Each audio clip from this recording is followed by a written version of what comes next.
Chicos, buenos días, ¿cómo están? Pues espero que muy bien. Vamos a continuar hoy con lo que son los temas que corresponden al área de español.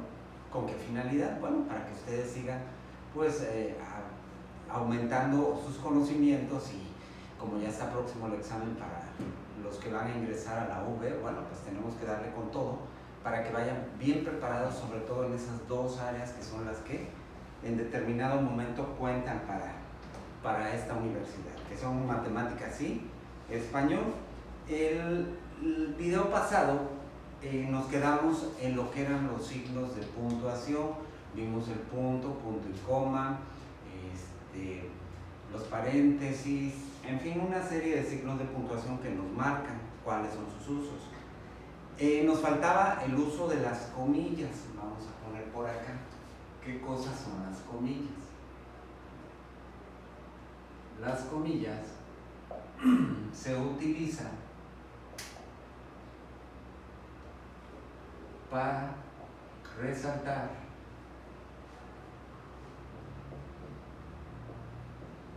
lo siguiente.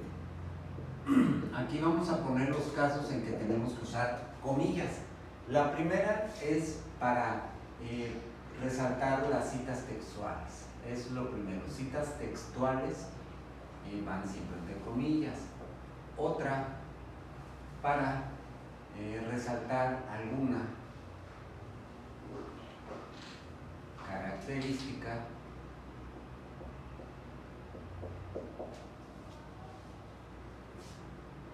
del sustantivo o sustantivos que contenga la oración principal. También se puede utilizar para resaltar alguna situación diferente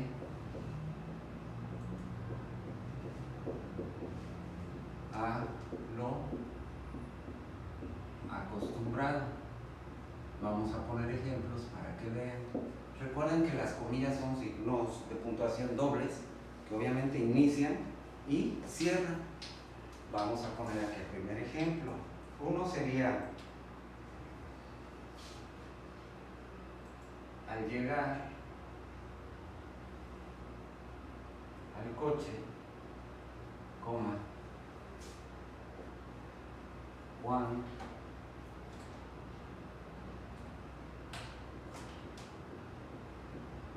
susurró. Ahí vamos a poner lo que pensó y utilizamos las comillas. Dicen: vaya coche que se compró Tomás. Otro de los ejemplos serían: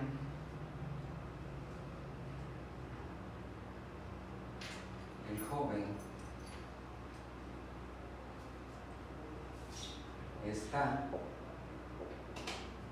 muy ocupado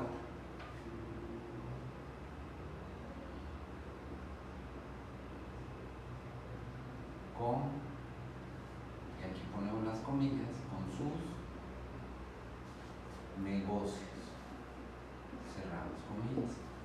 Aquí la manera en que se están manejando ese signo de puntuación, las comillas, en el primer caso es cuando algo piensa alguno de las personas que intervienen en la oración, en sustantivo, y hay que colocarlo entre ese signo de puntuación. En el siguiente caso es donde como que se exalta, se remarca, se hace alusión a ciertos puede ser a lo mejor con sarcasmo, ¿no? En los negocios a los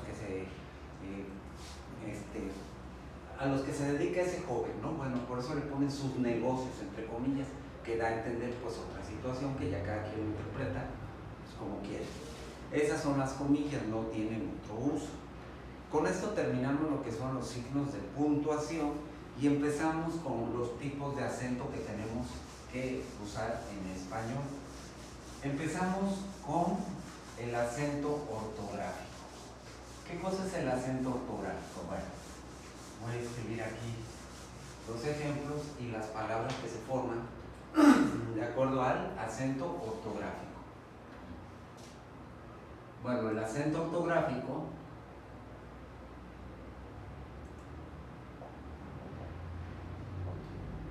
es el tilde o tilde que se utiliza sobre una vocal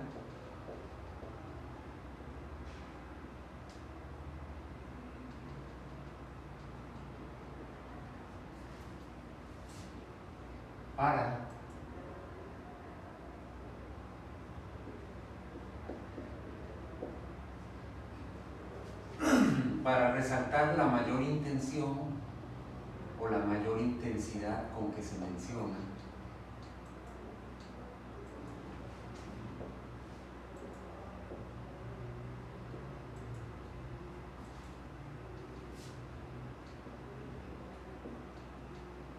la sílaba tónica.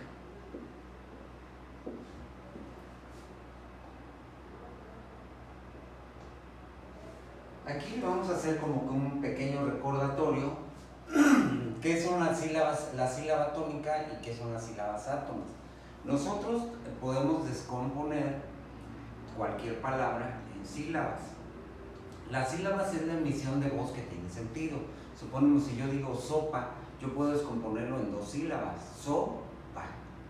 Así cada una de las palabras tiene una estructura que se va a ir desarticulando en pequeñas emisiones de voz llamadas sílabas.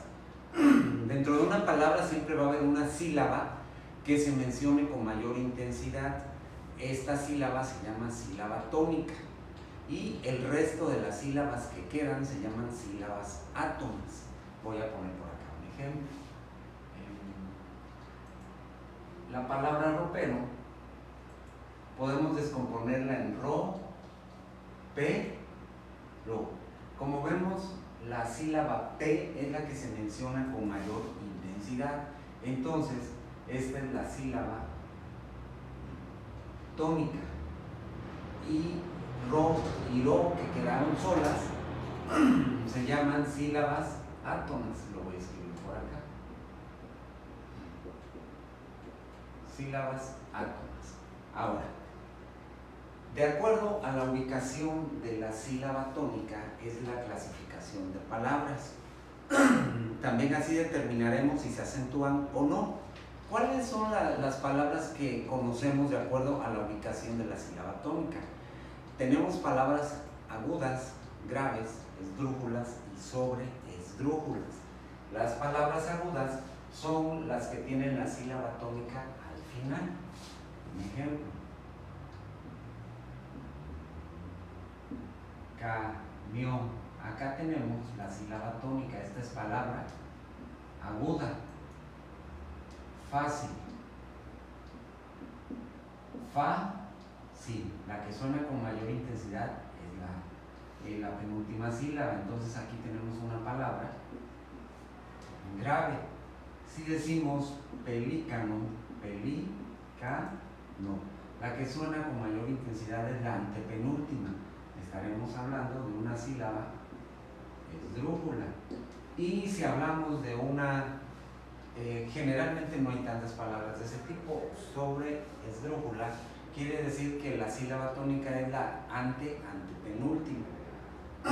Ahora, de acuerdo a la ubicación de la sílaba tónica, viene lo que es el acento ortográfico. ¿Cuándo vamos a ponerle tilde a esa palabra? Vamos a poner acá las reglas. Se van a acentuar las palabras agudas aquí cuando terminan en N, S o vocal. Ejemplo, la palabra sofá. Si yo lo deletreo sería fa. La sílaba tónica es fa, quiere decir que es aguda. Acá me dice que la voy a acentuar cuando termine en N, S o vocal. Aquí vemos que las palabras sofá terminan en vocal, entonces tengo que ponerle el acento ortográfico. Otro ejemplo. cuando termina en S. Ratón. Si yo descompongo es ratón. La sílaba tónica es tom. Y termina en N. Entonces el acento va en la vocal. Tenemos otro ejemplo. Verás.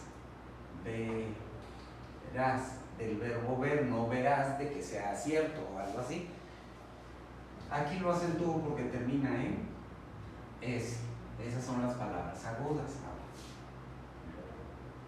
Las palabras graves, ¿cuándo se van a acentuar? Pues se van a acentuar cuando terminan en consonante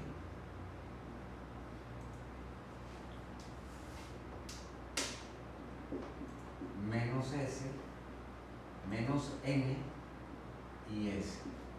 Por ejemplo, la palabra fácil. Si yo lo descompongo, queda así, fácil. Y vemos que acaba en una consonante que no es N y S, entonces debe llevar acento en la vocal, que en este caso es la fácil. Por lo que respecta a las sílabas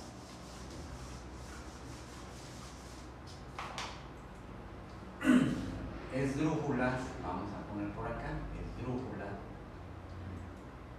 y sobre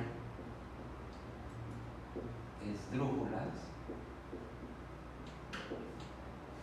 aquí me dice que se acentúan todas, ahí no hay ninguna regla, siempre y cuando la sílaba tónica corresponda a la ubicación, las esdrújulas en el antepenúltimo lugar y las sobresdrújulas en antepenúltimo lugar. Aquí ponemos entonces, se acentúan todas. Ejemplo, la palabra cántaro, cántaro. Aquí vemos que la sílaba tónica es la antepenúltima. Acá dice que se acentúan todas, entonces el acento va aquí en cántaro. De esta manera tenemos lo que son pues las reglas básicas para poder acentuar, para poder determinar el tipo de palabra que es aguda, grave, esdrújula, sobre esdrújula, y que, bueno, sepamos cuándo debemos ponerle tilde o acento ortográfico. Recuerden que el acento ortográfico, pues bueno, es el que siempre se pone, que es como un tilde que va en diagonal sobre una vocal. Entonces, bueno, esas son las reglas que se van a utilizar para acentuación. Vamos ahora con otro tipo de acento, que es el acento diacrítico. ¿Qué cosa es el acento diacrítico? Bueno, el acento diacrítico es un tipo de acento que se va a utilizar solamente en aquellos casos donde tenemos palabras, pares de palabras que se escriben exactamente igual. Entonces hay que utilizar ese acento, el acento diacrítico. Voy a escribir por acá a lo que corresponde, es acento diacrítico. Se utiliza cuando hay pares de palabras que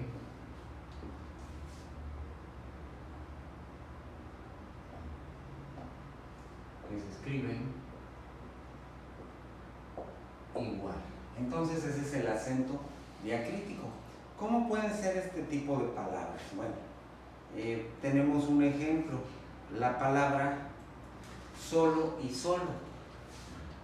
Una lleva acento solo y la otra solo.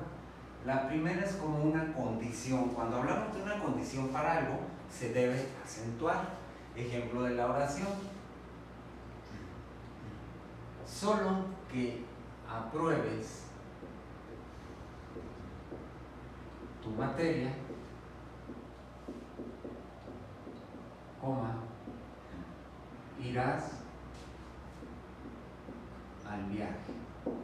Ahora, solo sin acento nos indica la condición de una persona que no tiene compañía. Ese joven está solo en su casa. Entonces ahí tenemos el uso del acento diacrítico para poder pues diferenciar a las palabras. Otro ejemplo puede ser, no sé, la palabra más y más. Tenemos también otro que es sí y sí. Una es afirmación y la otra es como una condición. Te dije que sí voy a ir a la fiesta. Y el otro es solamente una afirmación, ¿no? Si te pido un favor, podrás hacerlo. Esa sería la diferencia. Tenemos también otro tipo de palabras que en este caso necesitan el acento diacrítico, como que y que. Ponemos que con acento y que sin acento. La primera se utiliza cuando preguntamos algo. ¿Qué piensas hacer al respecto? Y la otra es, digamos, no digas que no vendrás. Entonces aquí cuando se trata como de las palabras en las cuales interrogamos, debe por fuerza llevar acento.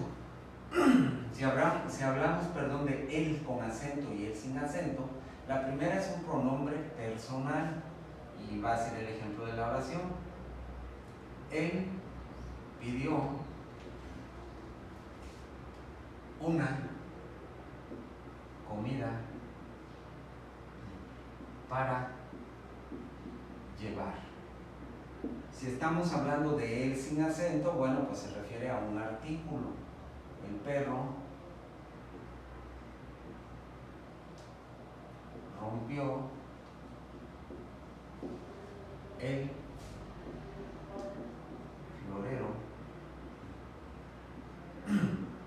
azul. Eso es lo que se llama acento diacrítico. Entonces, bueno, recuerden, acento ortográfico, el que se escribe, el que se pone, y se utiliza con las reglas de acentuación. Así surgen todas las palabras que conocemos: agudas, graves, esdrújulas y sobresdrújulas.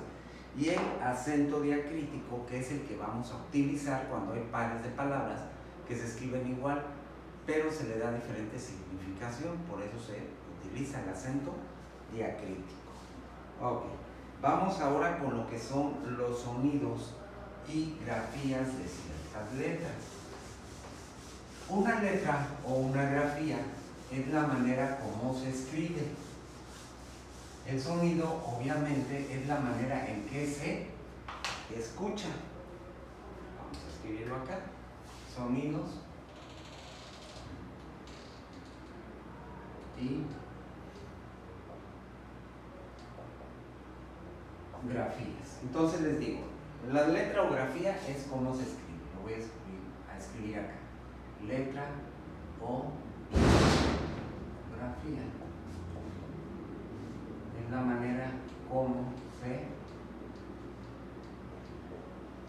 escribe. Y obviamente el sonido, la manera en que o cómo se escucha. Ahí tenemos la diferencia. Dentro de lo que es el español tenemos diferentes grafías, diferentes letras, algunas que tienen unas características pues especiales. Por aquí les voy a poner cuáles son las letras que suponemos tienen un solo sonido. Vamos a escribir acá. Letras con un solo sonido. Quiere decir que cuando las escuchamos no diferenciamos el tipo de letra al que se refiere. Suponemos la D F, la L, la M, quiere decir que no varía su sonido.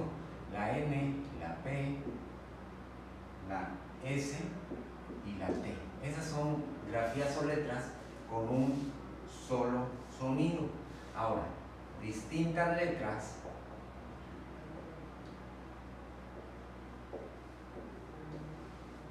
con el mismo sonido.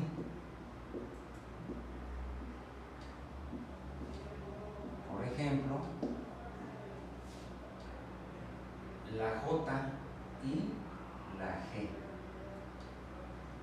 Letra J y letra G. El sonido, bueno, cuando escuchamos algo es el mismo. Por ejemplo, jirafa con la J, jirafa, y con la G, geranio.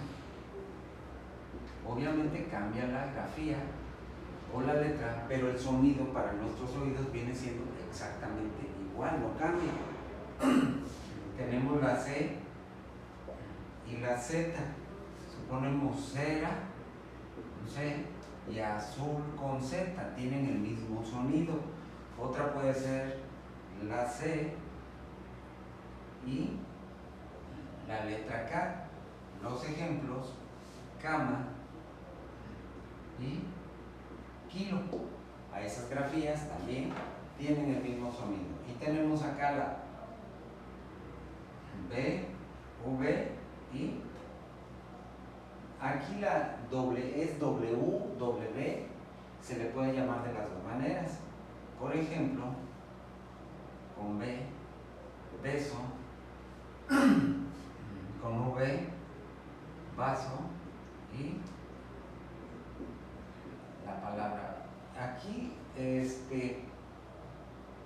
muchas veces decimos watt, cuando se menciona la unidad de potencia, decimos watt, pero generalmente el sonido debe ser con B, debe ser watt. No se menciona así, pero bueno, esa es la palabra correcta. Vamos a poner las letras que representan diferentes sonidos.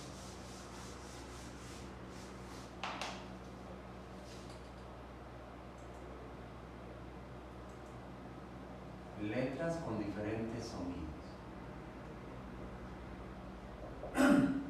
Diferentes sonidos.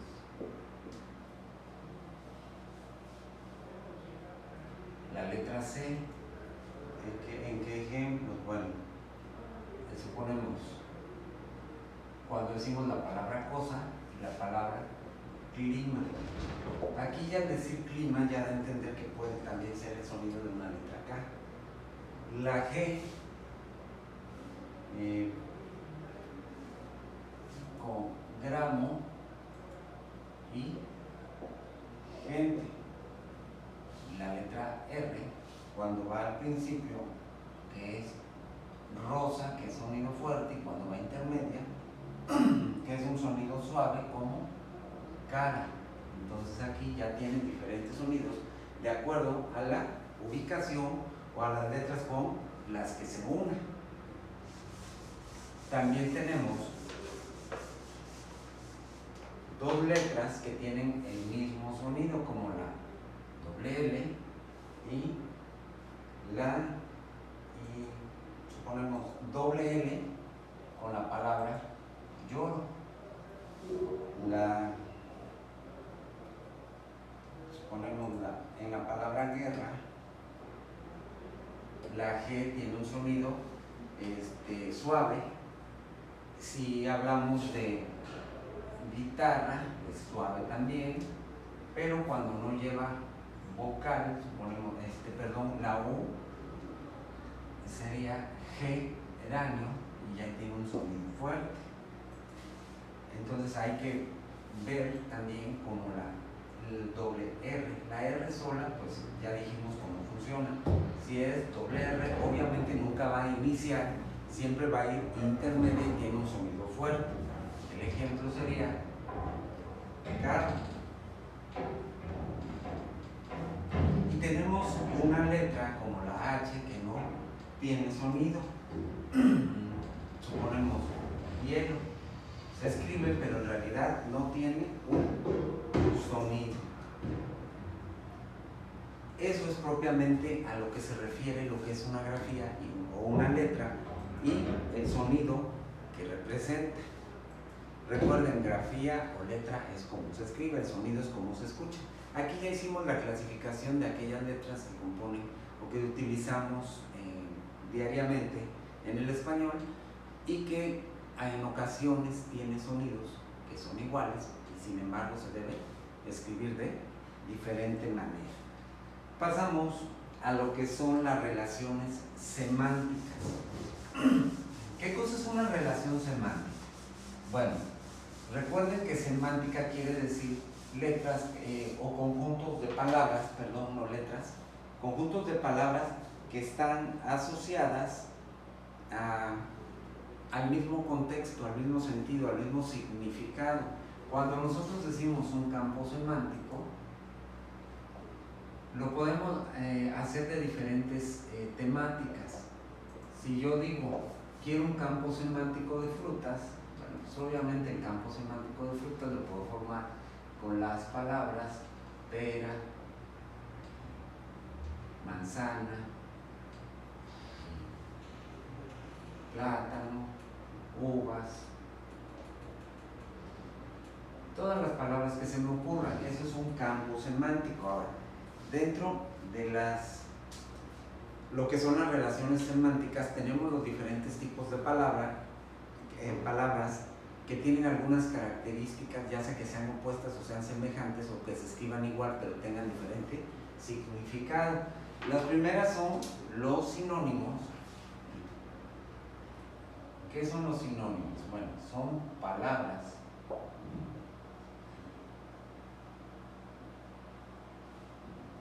que se escriben diferente, pero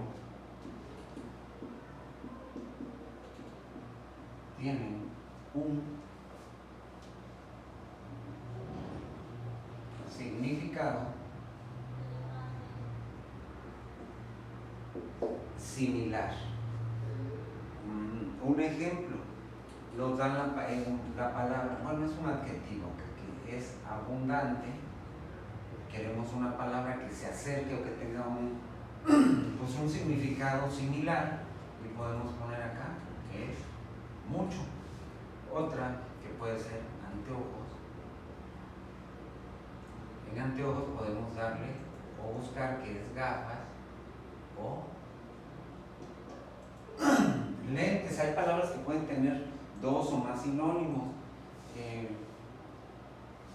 También podemos decir, no sé, advertir. ¿Ves? Acá tenemos notar, sería la palabra similar más cercana. De armonía, un sinónimo es calma. De la palabra avaro, es una palabra que es, como podemos poner acá, se le llama, es en el lenguaje coloquial que utilizamos, una palabra que es coda, codo, que generalmente, bueno, no es lo correcto porque se refiere a una parte del cuerpo, pero bueno, así coloquialmente es como nosotros lo utilizamos. Otro, castigar.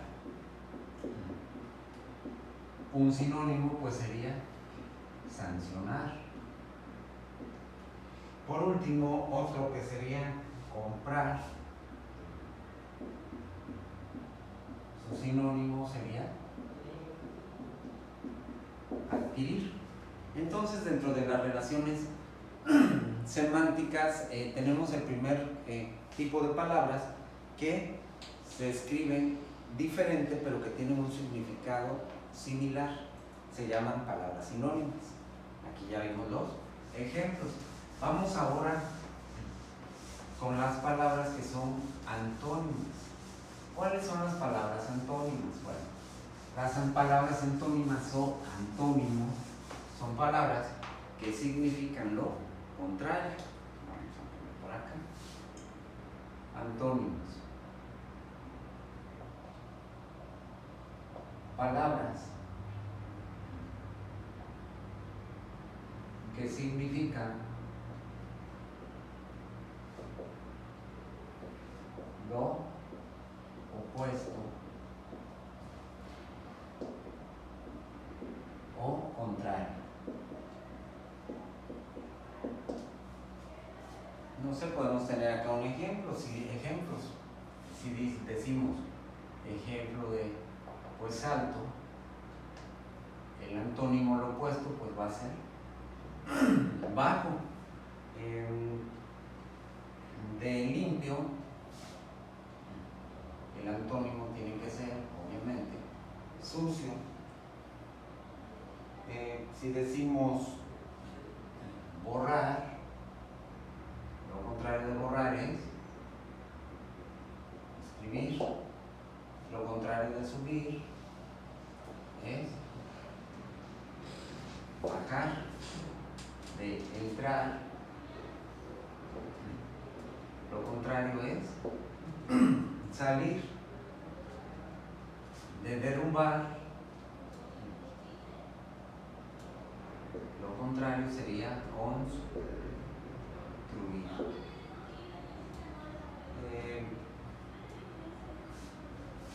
Lo contrario de ciego, aquí sería vidente. Ese es el segundo tipo o la segunda clasificación de palabras dentro del significado semántico, que son las palabras antónimas que significan lo opuesto o lo contrario. Generalmente siempre hay palabras que muchas veces nosotros decimos que es lo contrario. Hay que cerciorarse que en realidad, o tener conocimiento por lo menos de la palabra que nos dan, qué significa, para poder buscar en realidad la que signifique lo contrario. Vamos con el tercer tipo de palabras dentro de la clasificación semántica, que son las palabras parónimas. ¿Cuáles son las palabras parónimas? También se les llama palabras homófonas. Voy a poner por acá parónimo.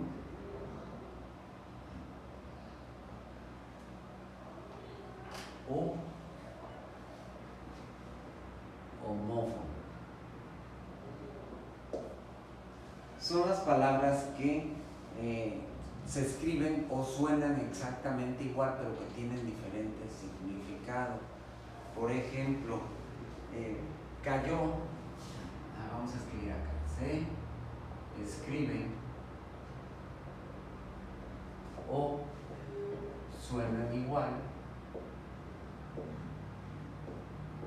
pero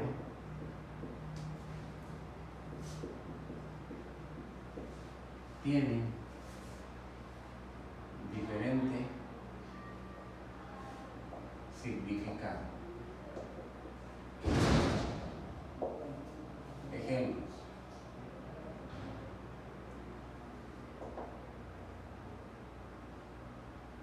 cayó con Y, cayó con doble. En la primera, obviamente, es acción del verbo caer, y en la segunda es una acción del verbo callar, es diferente. Un ejemplo de oración: el árbol cayó después de la tormenta. Con cayó, del verbo callar, el joven cayó ante tantas palabras sin sentido. Podemos tener otro ejemplo con la palabra banco. No se puede ser banco, se escribe igual en todos los casos, pero tiene diferentes significados. vamos a hacer diversas oraciones para que vean el significado que puede tomar de acuerdo a la connotación que se le dé y al contexto al que nosotros nos estemos refiriendo. Primero puede ser una institución de crédito, entonces podemos hacer la oración: iré al banco a depositar determinada cantidad de dinero. Otra con banco puede ser banco, un conjunto de peces. Al visitar el acuario, nos llamó la atención el banco de peces azules. También puede ser banco el lugar donde los carpinteros generalmente pues trabajan su madera, la cortan, la tallan, que se llama banco también. En la oración, el carpintero trabaja sobre el banco de madera. Y por último, otra connotación puede ser banco, pues podemos decir un instrumento o algo que sirve para sentarse. Entonces puede ser, si te cansas, utiliza el banco que está allá. Entonces, bueno, aquí ya tenemos el ejemplo más claro de lo que son las palabras parónimas o lo que son los parónimos. Son palabras que significan, pues, lo contrario, se escriben igual o pueden tener un sonido igual, ya sea escrito o que lo escuchemos igual. Esas son palabras parónimas y cambia el contexto de acuerdo al sentido que nosotros vamos a darle dentro de una oración. Esos son los parónimos. Pasamos a lo que es la cohesión de un texto. ¿Qué cosa? Ya acabamos con lo que es, pues bueno, la relación semántica, los tipos de palabras que tienen alguna relación dentro del manejo de textos y de oraciones. Ahora vamos a ver una parte importante de los textos, lo que es la cohesión. Puede ser también de un párrafo, obviamente. Los textos se conforman por varios párrafos. ¿Qué cosa es la cohesión? Bueno, la cohesión quiere decir las diferentes maneras en que se articulan o en que las palabras, las ideas, las oraciones están articuladas o diseñadas para que la función de ese texto en realidad se cumpla.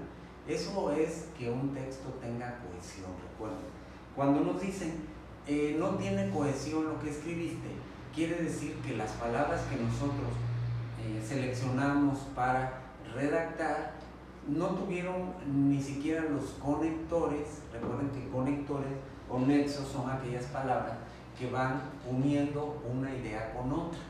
Entonces, la cohesión se refiere a todo eso, la relación de palabras y de nexos bien manejada y que da el verdadero sentido a un texto. Voy a escribir por acá lo que representa la cohesión. Cohesión de textos. Bueno, es la propiedad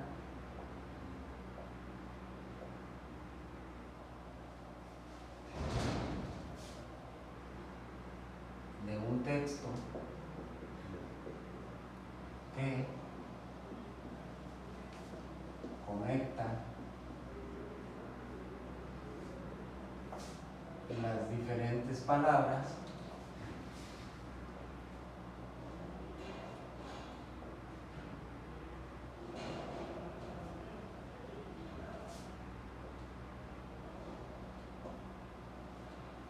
puntuaciones y párrafos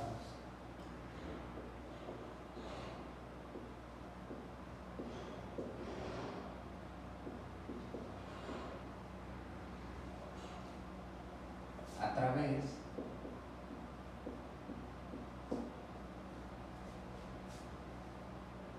de ciertos mecanismos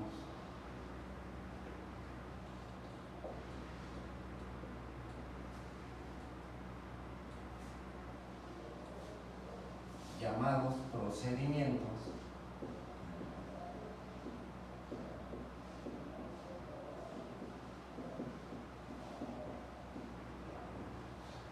o formas de cohesión.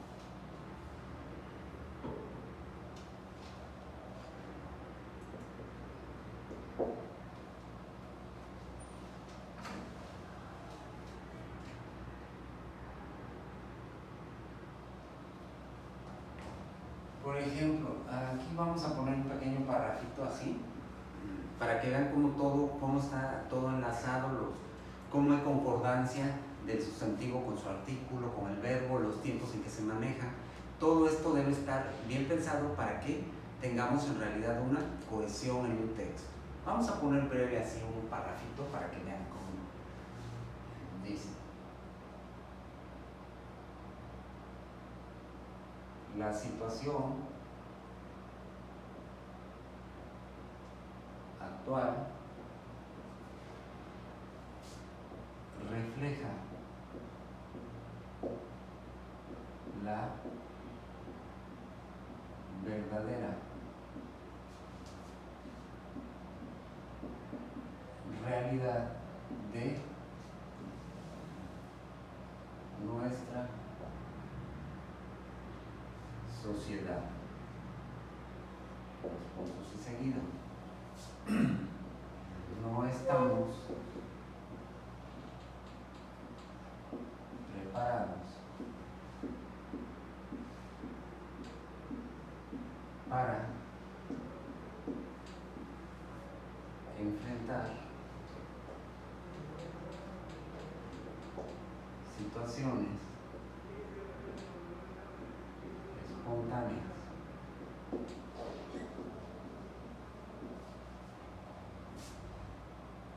y que hacen que lo establecido o conocido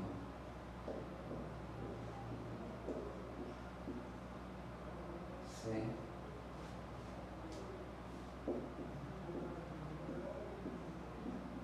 tambalee y ponga en riesgo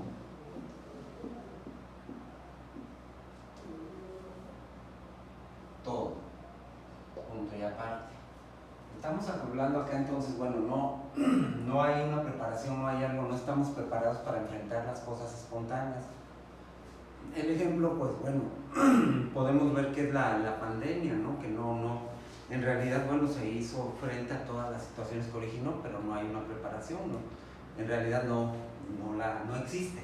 Entonces, bueno, para el segundo párrafo vamos a decir en qué me baso para decir esto. Podemos poner acá el enfrentar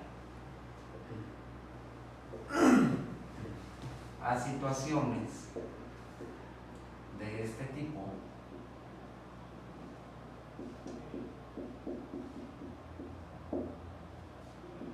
permitió demostrar la carencia de insumos personal y estrategias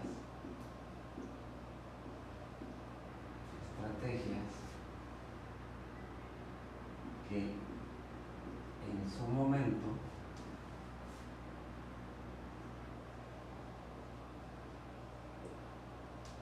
hubieran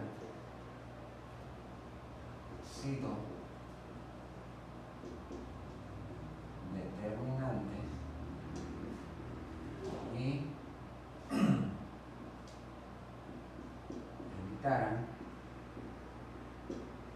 tantos,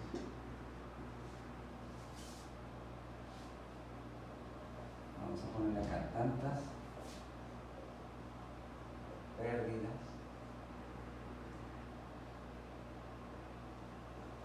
de todo y ok, miren, esto es la cohesión entonces, la cohesión de un texto. Quiere decir que, pues bueno, son las diferentes maneras, las diferentes herramientas a través de las cuales nosotros vamos a articular, vamos a redactar, vamos a establecer un texto, utilizando aquellas palabras, aquellas ideas, aquellas oraciones, y que estén enlazadas correctamente, que se manejen el sustantivo con su artículo, con su pronombre, como gusten, que coincidan en género y número. Los tiempos también deben manejarse adecuadamente. También los conectores que se van a utilizar para enlazar deben estar pensados para que el sentido con el cual nosotros estamos redactando pues se lleve a cabo. Eso es que un texto tenga cohesión. Entonces, cuando decimos que un texto carece de cohesión, cuando lo empezamos a leer y no entendemos nada, o bien está excedido de oraciones principales en un solo párrafo, y por lo mismo la lectura se vuelve tediosa, no hay un sentido. Eso es cuando no existe cohesión. Por el contrario, cuando encontramos algún texto y vamos leyendo y seguimos avanzando y avanzando, vemos que la cohesión es la adecuada. Además de la cohesión, bueno, hay que mencionar que también existe otra cosa que es la hilación. ¿Qué es la hilación? Que un párrafo esté conectado con el otro a través de ciertos nexos. Esto dentro de la redacción, bueno, pues es una de las estrategias que se siguen para que el público al que se dirige cualquier tipo de texto, bueno, pues quede atrapado desde el primer momento. Como les dije entonces, esa es la cohesión. Bueno, vamos a pasar ahora con los tipos de oraciones en los cuales cuenta mucho el sentido de quien lo está diciendo. ¿A qué me refiero? Vale. Recuerden siempre que una oración es el conjunto de palabras que nos van a dar una idea completa. La idea completa obviamente es que tenga sujeto y tenga predicado y que esté bien estructurada para que no quede duda de lo que se quiere decir. De acuerdo a la intención de quien la dice, tenemos 4 tipos de oraciones. La primera es la oración interrogativa, que obviamente su función es cuestionar o preguntar algo. El ejemplo puede ser: ¿qué día vendrás a casa para hacer limpieza? Otro ejemplo puede ser: ¿cuántos niños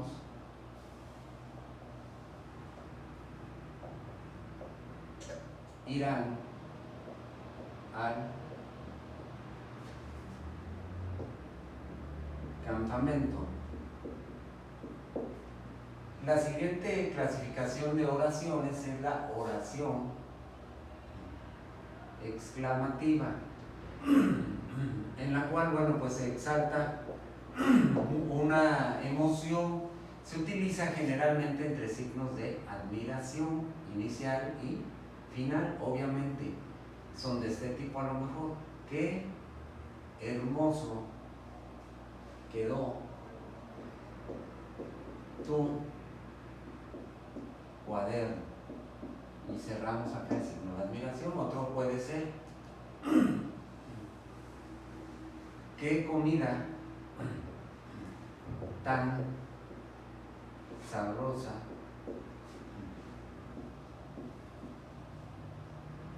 preparaste hoy. La tercera clasificación son las oraciones, o el tipo de oración que se le llama imperativa. En la oración imperativa se da una orden: limpia inmediatamente el cuarto.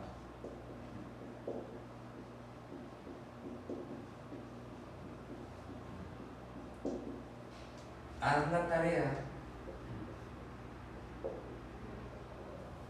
y luego sales a